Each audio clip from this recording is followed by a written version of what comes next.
Hi everyone, here's a video on what we're going to do in the attacking third. This is really the trickiest part of the field in which to operate because the defensive team, the team that doesn't have the ball, is going to concentrate their defending close to the goal. So if you think about where that defensive third is for them, it's pretty much in this area of the pitch, right? So what they're trying to do is they're trying to get as many players behind the ball as are possible so that it's hard for us to break them down in the back. And they're going to pressure the ball, and we have to be able to work well in tight quarters. But what ends up happening sometimes is that we get confused, and we're not sure what our roles are. So let me just show you, generally speaking, what the roles that we would like to fulfill are when we're playing close to the attacking third. So let's say that we've been building the attack on the left side of the pitch. And when we do that, remember, we've opened the field up. So our left midfielder and our left forward have gotten their heels on the touchline. Our central midfielder is sort of marshaling the middle of the pitch, and our center forward is playing in a line with her. Maybe not an exact line. I mean, if there's a channel here, we can play through that channel. So we'll put our central midfielder here.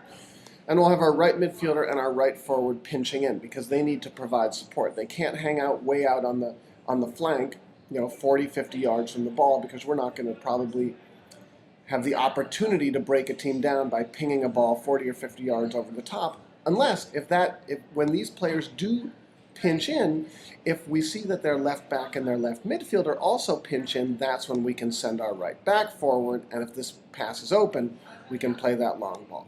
But if we have our right midfielder out here and our right forward out here, then their team tends to stay out there as well, and we can't play that ball. So we're going to pull in their team by pinching in our right forward and our left forward. So let's say that the ball gets played to our central midfielder, and she takes a touch back away from pressure. So she moves this way first, and then she's able to turn with the ball, and she is facing forward. What's going to oftentimes happen here is that we are going to get closed down, and these channels are going to constrict. Now that we're in the center of the pitch, what we're looking to do is we want to bring, I don't want to bring the line in, I want to bring the player in. We're going to bring our left forward in, and we're going to bring our left midfielder in a little bit. But what we want to do is we want to create with our left and right forwards essentially what looks like 45-degree angles, supporting angles for our center forward. Now, what this does is it opens up the flank for our left midfielder to go forward. Here we are on the ball. The two players who would be making runs in this case would be either the right back, who would be making a run up the flank because she's on the weak side. Remember, we talk about this weak side and strong side of the pitch. Let me use a different color to illustrate this. Yellow, it's a nice color. So again, if I were to draw a line right down the center of the pitch,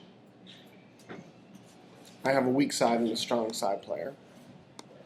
And so here we are, this is the strong side, the ball side of the field. And so on the weak side, we could send our right back. She might even be, here we send her up the flank in order to unbalance the defense, and we might be able to play ball over pressure.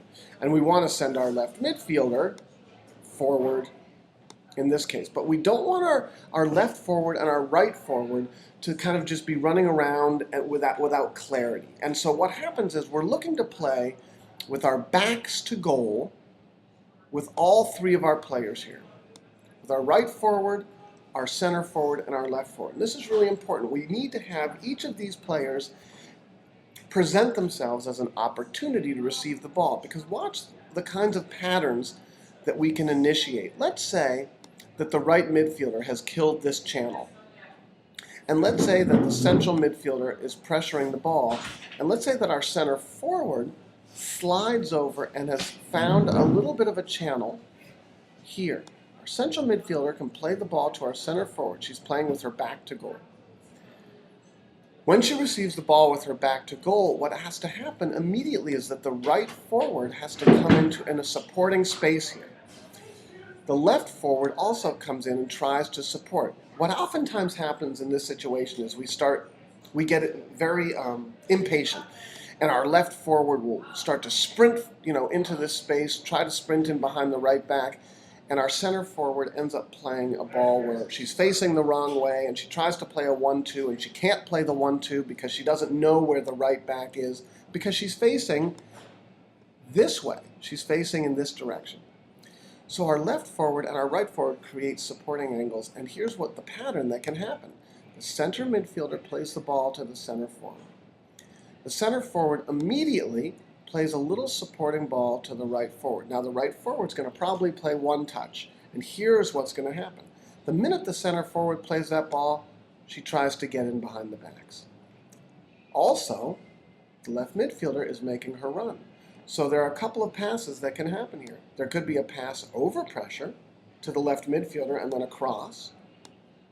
Or there could be, once this ball is played back to the right forward and the center forward sprints in, tries to make a little diagonal run in behind the backs, a quick pass through the backs to the center forward, making a run in, and then we can get a shot on goal. Now, in this case, what role does the left forward play? Because both of our flank forwards have pinched in to create supporting angles for our center forward who's targeting up, right? She received the ball. The ball gets played in here. Let's say that the central midfielder comes back into this space and has killed this particular channel, and that ball can't be played. And let's say the right midfielder has come in here and killed this particular channel. Well, in all likelihood, we're going to be able to play a ball back to our central midfielder.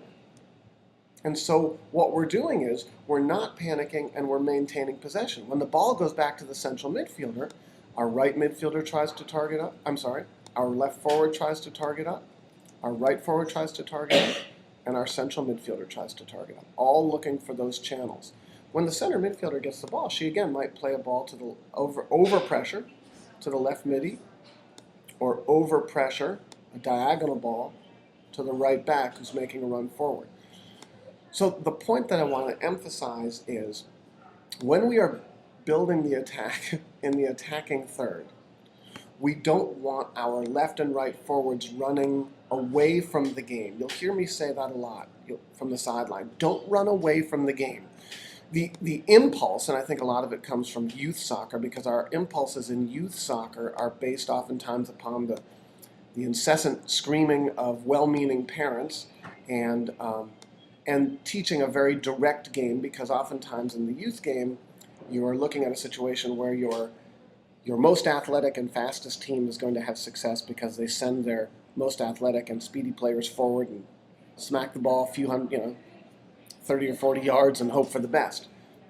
What we're trying to do is we're trying to patiently break down the defense. And in this case, what we're trying to do is we're trying to keep our midfielder and forward on the strong side of the ball with their heels on the touchline facing the field. Remember that. See if I can draw a little line here showing where you're facing. If you're the left midfielder, and I'm going to go with purple because it's a nice color too, you should have your heels on the touchline and you should be facing out in this direction. The same is true of the left forward. Heels on the touchline and facing out in this direction. Because what that offers is width. It stretches, whoops, didn't want that purple on. It stretches the defending team.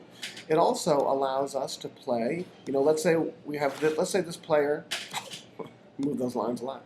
Let's say this player, the right midfielder for the defending team, has moved forward, and let's say there's a channel open here. We can play that ball to our left forward's feet, right? We're not playing a ball into the space that's easy for a right back to pick off. We played a space. Now, our center forward can either come up and target up or make a diagonal run in behind, and that's a more effective ball. Okay, I hope that was helpful, and more videos to come.